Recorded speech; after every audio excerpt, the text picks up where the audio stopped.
Hello, ഇന്ന് നല്ല മഴയുള്ളൊരു ദിവസമാണേ. കറണ്ടാണെങ്കിൽ വന്നും പോയിരിക്കുക. ഏതായാലും നമുക്കിന്നൊരു വാട്ടർ ഈറ്റിൻ്റെ ഡേ ചെയ്താലോ. അപ്പോൾ രാവിലെ കാപ്പിക്ക് ഇഡ്ഡലിയും സാമ്പാറുമാണേ. എനിക്ക് ആവശ്യമുള്ള ഫുഡും എടുത്ത് ഞാനൊരു ഗ്ലാസ് ചായയും കുടിച്ചു കേട്ടോ. ഒരു 11-11:30 ആയപ്പോഴത്തേക്കിന് വീണ്ടും വിശന്നു. ഒരു കുഞ്ഞ് കപ്പ് കേക്ക് കൂടെ കഴിച്ചു. ഉച്ചയായപ്പോൾ നല്ല വിശപ്പ്. എന്നാൽ പിന്നെ ചോറുണ്ടാക്കാമെന്ന് വിചാരിച്ചു. നല്ല ചൂട് ചോറുണ്ടായിരുന്നു. കൂട്ടത്തിൽ ഇത്തിരി ബീഫ് ഫ്രൈ എടുത്തു. പൊതുവേ ഞാൻ ബീഫ് കഴിക്കുന്ന ആളൊന്നുമല്ല, പക്ഷേ ഇതെനിക്കിഷ്ടപ്പെട്ടു. എൻ്റെ ഫേവറേറ്റ് ആയിട്ടുള്ള കക്കായിറച്ചി ഉണ്ടായിരുന്നേ, അപ്പോൾ അതും എടുത്തു. പിന്നെ രാവിലെ ഇഡലിക്ക് ഉണ്ടാക്കിയ സാമ്പാർ ഉണ്ടായിരുന്നു. അപ്പോൾ പിന്നെ ഒഴിച്ചു കറിയുടെ കാര്യം അവിടെ അങ്ങ് സെറ്റായി. പിന്നെ മത്തങ്ങായും പയറും കൂടി എരിശ്ശേരി വെച്ചിട്ടുണ്ടായിരുന്നു, അതും അങ്ങോട്ട് എടുത്തു.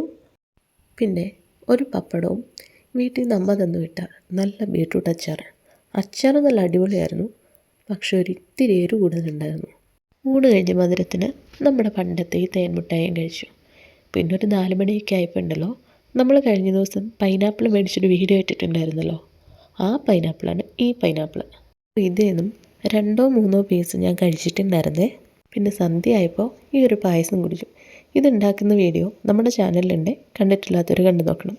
അപ്പോൾ ഇത്രയേ ഉള്ളൂ നമ്മുടെ വീഡിയോ. ഇഷ്ടമായെങ്കിൽ ലൈക്ക് ചെയ്യുക, സബ്സ്ക്രൈബ് ചെയ്യുക. താങ്ക്